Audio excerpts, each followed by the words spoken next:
안녕하세요. 반갑습니다. 노쌤 파닉스입니다.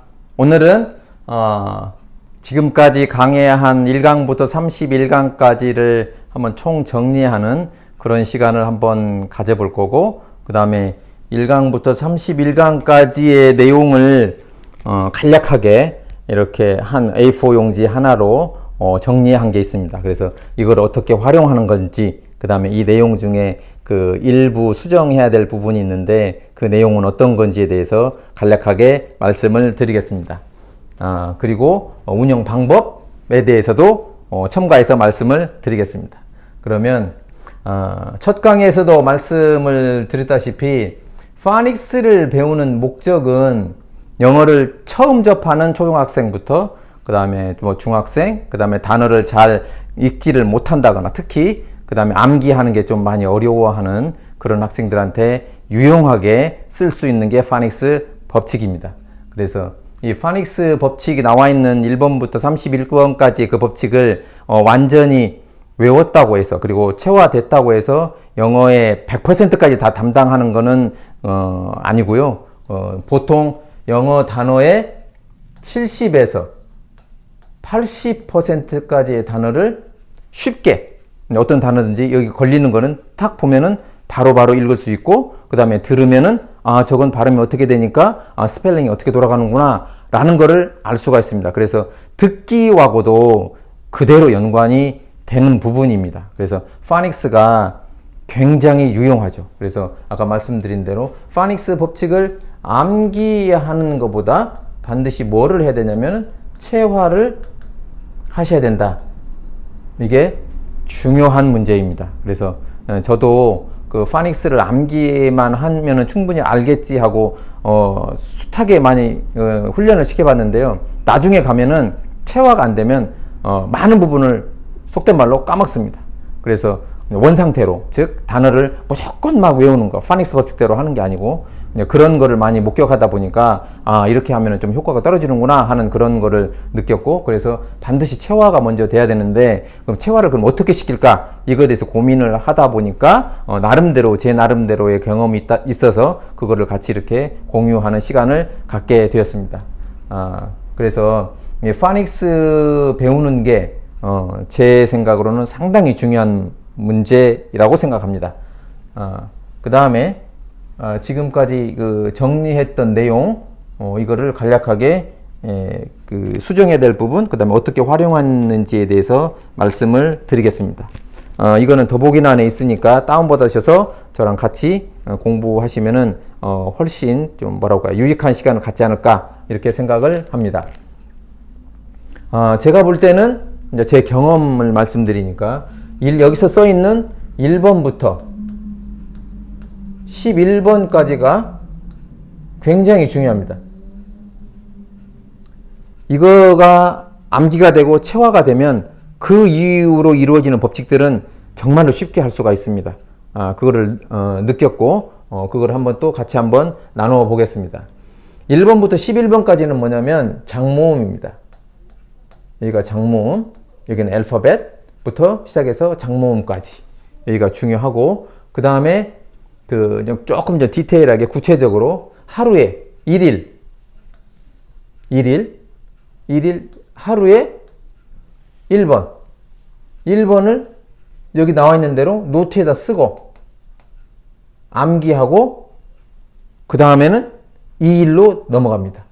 이런 식으로. 근데 이거를 병행을 하죠. 뭐하고 병행을 하냐면 그동안 제가 그 파일 형태로 올려드렸는데 첫 번째가 뭐냐면 디코딩 표죠.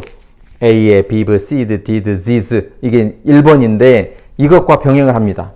그리고 이런 그 파일을 저는 이렇게 이런 파일 집에다가 넣어서 이렇게 보관을 합니다. 그래서 이렇게 보관을 해서 이걸 같이 넘겨가면서 같이 공부를 하죠. 그래서 이거를 활용하시는 것도 상당히 도움이 될 거라고 확신을 합니다. 그래서 1번은 하루는 알파벳 이걸 노트를 쓰는 거고, 이제 같이 병행해서 이거 1번 이거를 이제 저는 이걸 파일이라고 그러는데 이 파일 1번 파일을 1번 파일을 노트에다 쓰고, 이거는 암기보다 암기를 하면은 시켜보니까 아이들이 힘들어합니다. 그래서 암기라는 말을 저는 안 쓰고 뭐를 쓰냐면은 이거를 속도를 내라고 합니다. 속도 목표 10초. 재밌는 현상은 그 10초 목표를 달성하기 위해서 정말로 열심히 연습한다는 거. 이거를 많이 느꼈고, 그 다음에 이 10초를 달성하려면 하루에다 노트 한 번 쓰고,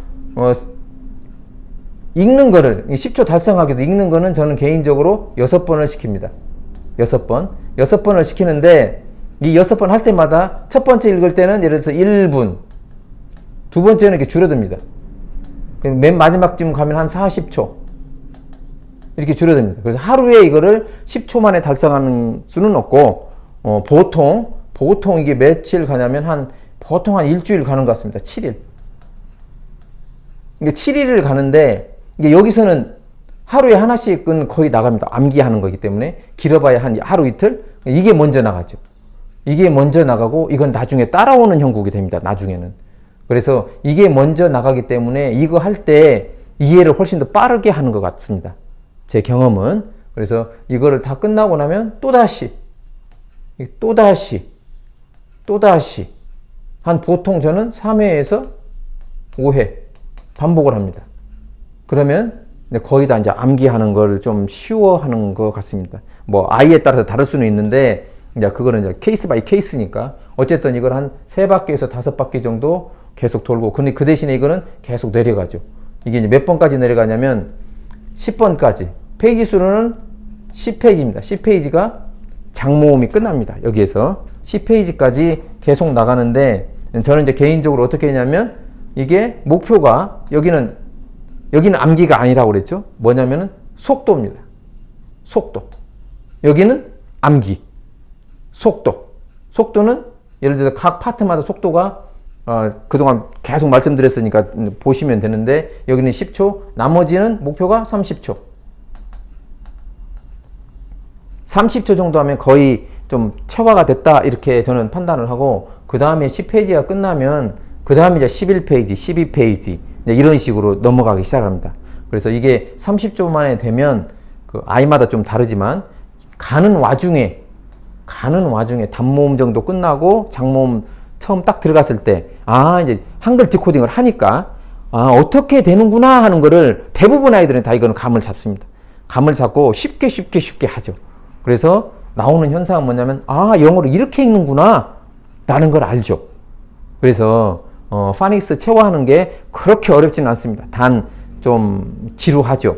그래서 아이들하고 이제 많은 그 대화, 경험, 그 다음에 그런 걸 같이 공감하는 게 중요하더라. 저는 개인적으로 그걸 많이 느꼈습니다. 이걸 해보면서. 그래서 이렇게 계속 해나가면 전반적으로 체화하기가 쉽습니다.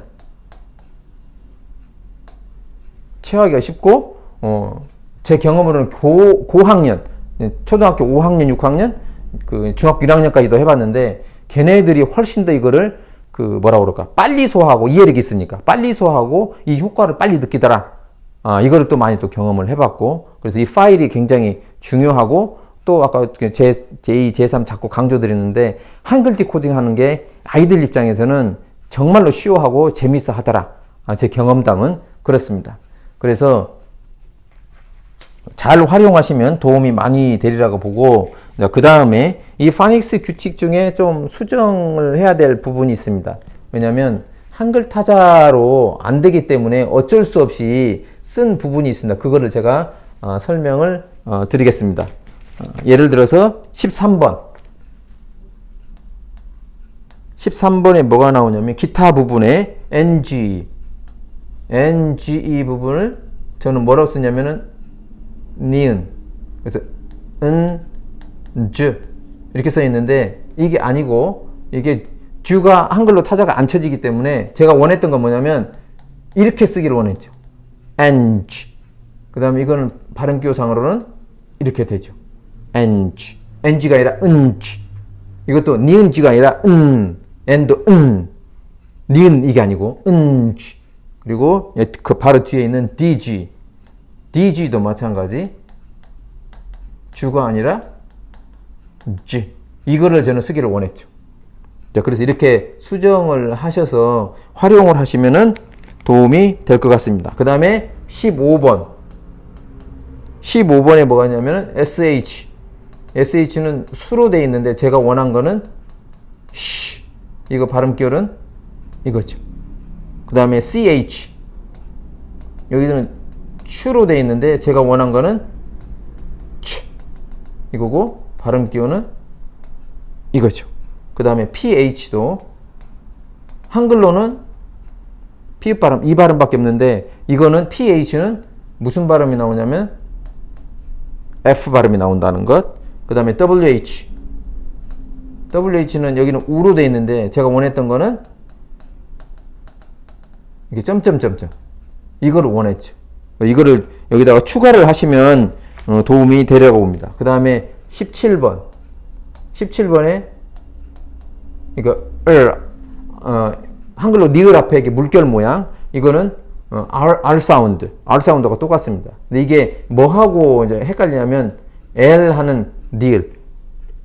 L은 그 정확하게 하면 슈아 사운드가 좀 들어갑니다. 즉 L 그래서 O 이 소리가 나고 이건 R 그래서 R 하고 입 모양 혀위치가 다르죠.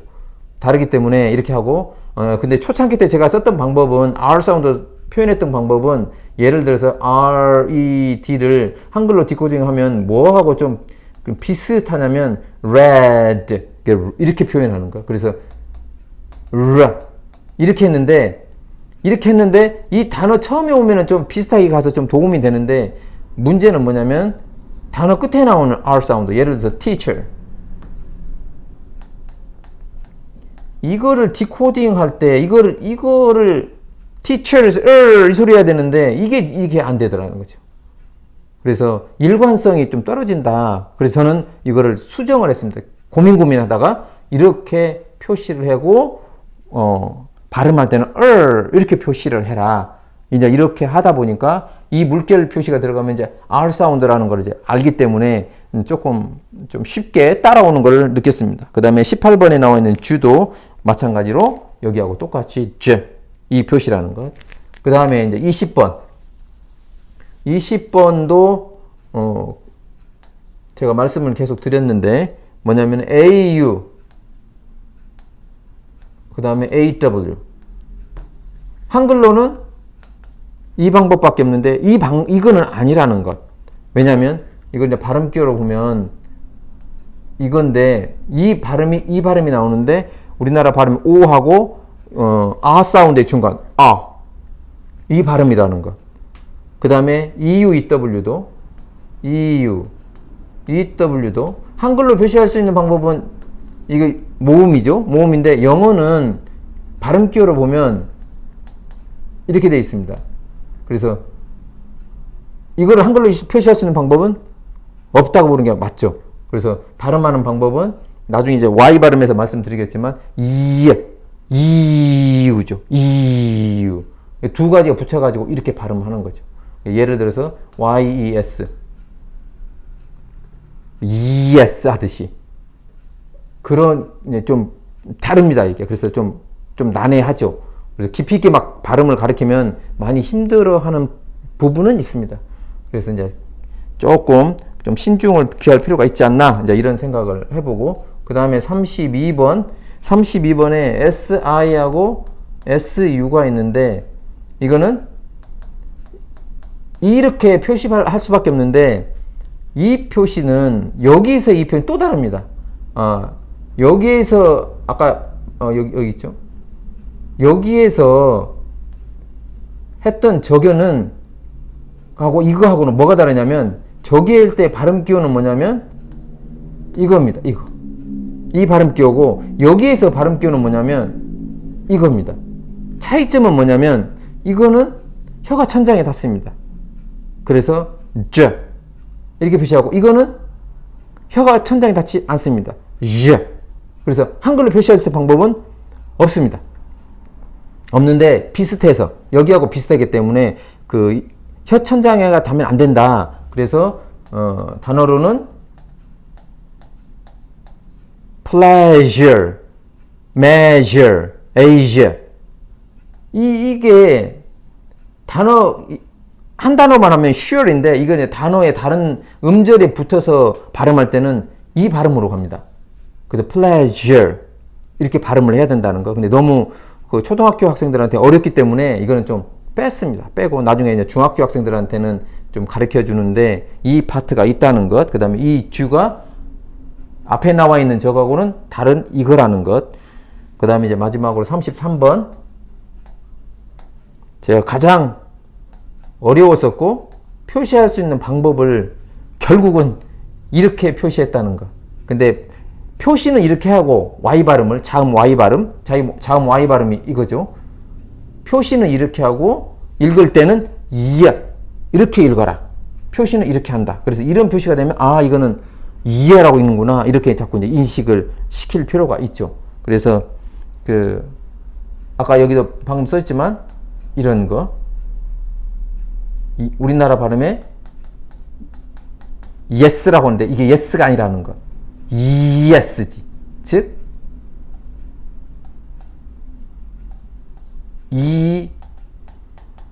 es라는 거. 그 나누면 그래서 yes 이걸 이제 붙여서 이제 발음하는 거죠. yes 이런 거라는 거. 그래서 y가 한글로 표시할 때는 이렇게 표시하다는 거.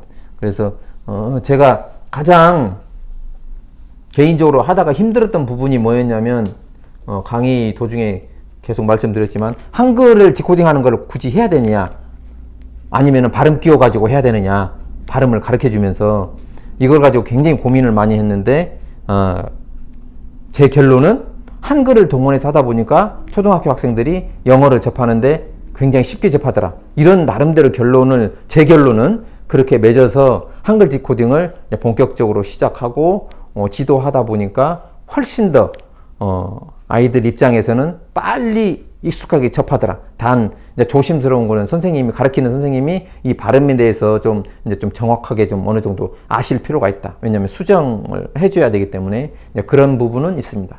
그래서 오늘은 어떻게 보면 간략하게 처음부터 31강까지 내용을 간략하게 이런 A4 용지 하나로 정리를 했는데 그 내용이 뭐고 어떤 부분을 수정해야 되고 어떻게 제가 이거를 운영을 했고 간략하게 그 다음에 어떻게 체화를 시켰고 그 다음에 파닉스가 뭐 생각이 각자 다르겠지만 제 생각은 영어를 처음 접하는 아이들한테는 너무너무 중요하고 그 다음에 더 중요한 거는 제가 처음부터 끝까지 계속 말씀드리지만 체화를 시켜드려야 된다.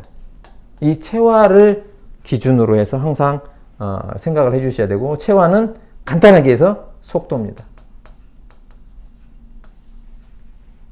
이 속도를 가지고 체화를 시키면 영어를 접하는 아이들이 굉장히 쉽게 접할 수 있다. 이게 지금까지 저의 그 경험담이고 이런 경험담이 완벽하게 제가 100% 맞다 이렇게 말씀드릴 수는 없고 단지 하나의 그 대안으로 제시를 해드렸고 그 다음에 이 대안을 조금 더 많은 그 유능하신 분들이 조금 더 업그레이드 시켜서 영어를 처음 접하는 아이들이 그나마 조금 더 쉽게 접근할 수 있는 하나의 단초를 제공했다면 만족을 하겠습니다.